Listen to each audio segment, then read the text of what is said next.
Hello everybody, welcome to Sruti's kitchen. Today let's see how to make Hara Bhara Kebab. It literally melts in your mouth and I'm going to shallow fry them today. If you want you can deep fry them, and all you need to do is just get all the things ready, and you can even shape them and you can throw them into the refrigerator, and whenever you have some guests coming over, that's the time you just get them out from the refrigerator and deep fry them or shallow fry them so that you can serve them nice and hot. So it's very tasty kebab. Let's see the ingredients and start the recipe. So I have here blanched spinach and fenugreek leaves. Have taken 2 cups of spinach and half cup of fenugreek leaves and then blanched it. 1/4 cup of finely chopped onion, 2 boiled potatoes, lemon juice or lime juice to taste, 2 tablespoons of green peas, mash them and get them ready. Crumbled paneer, 1/4 cup. Half a cup of boiled Chanadal. Have taken 1/4 cup of Chanadal and then pressure cooked it until it's nice and tender. Do not overcook it. 6 green chilies, or add them according to your taste. Along with that, I also have 1 garlic and small piece of ginger. 1/4 cup of cilantro or coriander leaves. 2 tablespoons of finely chopped spring onion greens. 2 tablespoons of finely chopped capsicum. If you want to shallow fry them, use oil accordingly. You can even deep fry them. Salt to taste. I'm using 3/4 teaspoon. Half a teaspoon of cumin seed powder. Half teaspoon of mint leaves, dried ones I'm using here. You can even use the fresh ones for the better flavor. Half teaspoon of garam masala powder. 1 teaspoon of sugar. Half a teaspoon of chaat masala. You also need enough breadcrumbs and about 10 cashew nuts. These are optional. Let me tell you how I blanched my spinach. All I have done is I have taken 2 cups of spinach, have put them into the boiling water. Make sure that you have about 2 to 3 cups of boiling water, and then just add the washed spinach into the boiling water. Let them sit in the boiling water for 2 minutes. So once you see the spinach picking up nice color, separate it from the water and transfer into the cold water with some ice cubes in there so that you can just stop the cooking process. That way you get nice bright green color. And I have done the same thing with the fenugreek leaves. I have taken half cup of fenugreek leaves, have blanched it the same way I have done with the spinach. You don't want any water left in this spinach. I have mixed the fenugreek and even the spinach. Just squeeze out all the water. It shouldn't have any residual water.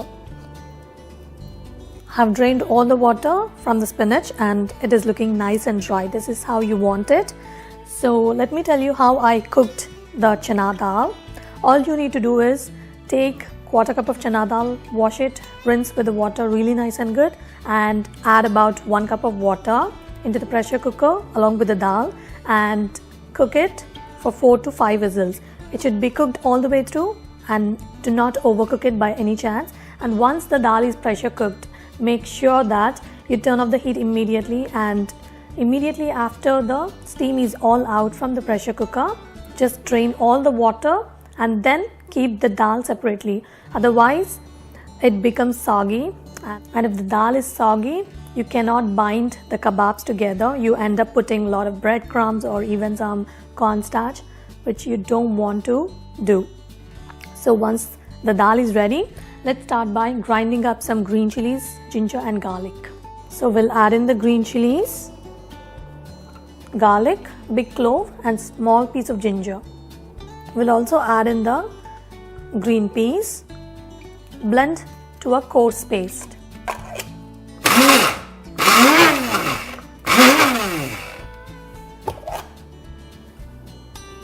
And my paste is ready. So I'm going to add very less oil here, just a few drops, just to fry my ginger, garlic, green chilies along with the other green stuff like green peas, spring onions and the capsicums. Let's do that. The oil is going on medium heat. We'll add in the cumin powder. Have crushed the cumin seeds. This is freshly ground cumin powder. Add in the ginger, garlic and the green peas that we have just ground. Fry this for a minute just to remove all the rawness from the ginger, garlic and the green chilies. Add in the peppers, spring onions, mix it well. We'll also add in the onions, mix it very well and let it cook until the onions become nice and soft. It takes about 2 to 3 minutes. And this looks perfect. We are going to spice this up later once it cools down completely. We'll transfer this into a separate bowl so that it cools down faster. Now let's start by working with the other ingredients. Into my food processor, we'll add in the spinach, boiled potato, paneer and the cooked dal. I'm going to pulse it until the mixture comes together nice and good.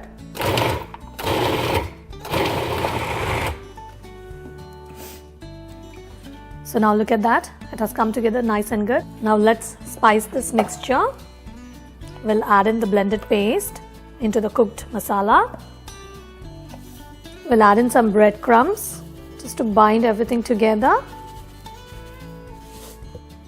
And we'll spice this up with some chaat masala, some sugar, garam masala powder, mint leaves and some salt. Squeeze in some lime or lemon juice and also add in some cilantro. So just mix it really nice and good. The kebab mixture is nice and ready. I'm going to take a big spoonful of this mixture. As you can see, it's nice and sticky. This is how you want it. That is when you get nice and moist kebabs. Otherwise they will be dry. You don't want them like that. So just grease your hands lightly and then shape into kebabs. Stick a cashew nut at the center and these are ready to be shallow fried. I have some oil ready which is going on medium heat and I'm going to place the patty and shallow fry them. Don't be in a hurry to fry them up. Fry them on medium heat only, otherwise they'll be raw from inside and they'll be golden from the outside. You don't want them like that.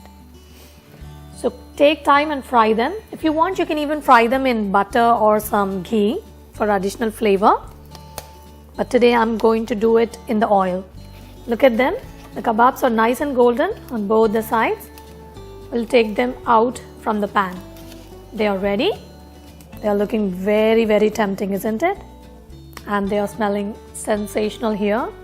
So my yummy Hara Bhara Kebabs are ready and they are smelling so very good and they are looking gorgeous, isn't it?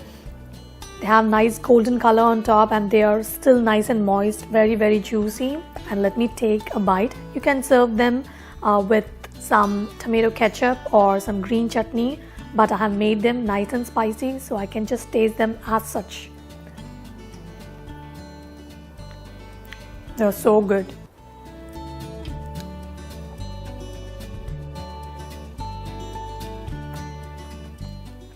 They're slightly crunchy from the outside and really nice and juicy from inside. They're very, very tasty. The mint that we have used, it added a wonderful flavor. You just have to try this kebab. For more yummy recipes, get subscribed to Shruti's Kitchen and I'll be back soon with another recipe for you all. Till then, take care guys. Bye-bye.